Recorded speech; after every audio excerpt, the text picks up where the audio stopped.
ఏంట్రా 3 రోజుల నుంచి నీ మొబైల్ స్విచ్ ఆఫ్లో ఉంది? ఏంటో లేరా, అంతా నా కర్మ. ఏమైందిరా? అనుకోకుండా మొన్న ఇన్సిడెంట్లు ఇరుకున్నాను రా. ఏంటది? అది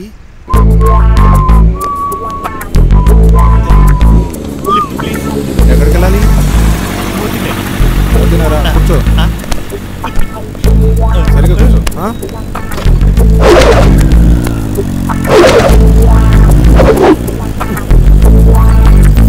ఎందుకు పోయా?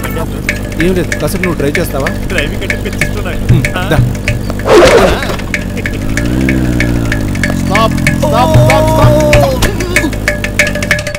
బండి దగ్గర దేనికి సార్? ఈ బండి దొంగతనం చేసి తిరుగుతున్నందుకు.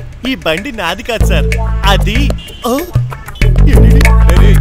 డ్రామాలు వద్దు కానీ నీ తోడు దొంగ పారిపోయాడు, నువ్వు రారా. సార్ సార్ పారిపోయాడు సార్ వాడు. లిఫ్ట్ అని తెక్కించుకున్నాడు అంతే. మరి బైక్ వాడిదైతే నువ్వెందుకు డ్రైవ్ చేస్తున్నావు? అతను డ్రైవ్ చేయమంటే చేశాను సార్. అబద్ధం చెప్పినా నమ్మేటట్టు ఉండాలిరా. రా పోలీస్ స్టేషన్ లో మాట్లాడుకుందాం. బైక్ తీసుకుని రారా. అలా దిక్కులు చూస్తున్నాడు, రారా. మొన్న నైట్ అంతా పోలీస్ స్టేషన్లో ఉన్నాను. ఆ బైక్ దొంగ దొరికి నాకు వాడికి సంబంధం లేదని చెప్పడంతో నన్ను వదిలేశారు. అప్పుడు నేను కొట్టారంటరా? కొట్టడం కాదురా, కుళ్ళ పొడిచారు. వాడు ఎవరి గురించో వెతుకుతున్నట్టున్నాడు. కాసేపు పిలిచి ఆడుకుందామా? వద్దురా పాప, అమాయకులా ఉన్నాడు. పోలీసులు నన్ను కొట్టిన డబ్బులు మర్చిపోవాలంటే ఇలాంటి మంది ఆడుకోవాలి. ఫుల్ టైం పాస్ ఉంటుందిరా. ఏ సాల్వా, హలో ఇట్రా.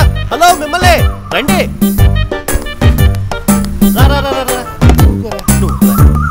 ఏంటి ఎవరిని వెతుకుతున్నావు? ఇక్కడ బాలు బాబ్జీ అంటే ఎవరండి? నేనే. ఏం కావాలి?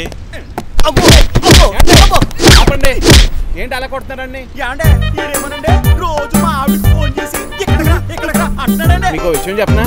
ఆడి పేరు బల్బు బాబ్జీ కాదు, చంటి. మరి అదేంటిది? ఇందాక నేను బల్బు బాబ్జీ ఎవరు అంటే నేనే అని అంటున్నాడు. ఏదో ఊర్లో అన్నాడు లేవా? వెళ్ళా. ఇంకొకసారిగా ఇలాంటి ఎదవ ఎక్కసెక్కాలు చేసావనుకో మాడు పగిలిపోతాయి. నువ్వుని మారవరా? నువ్వు ఎప్పుడు ఎవరో కెలుగుతుంటావు. నేను మారను రా, నా క్యారెక్టర్ ఎంత. అలాగే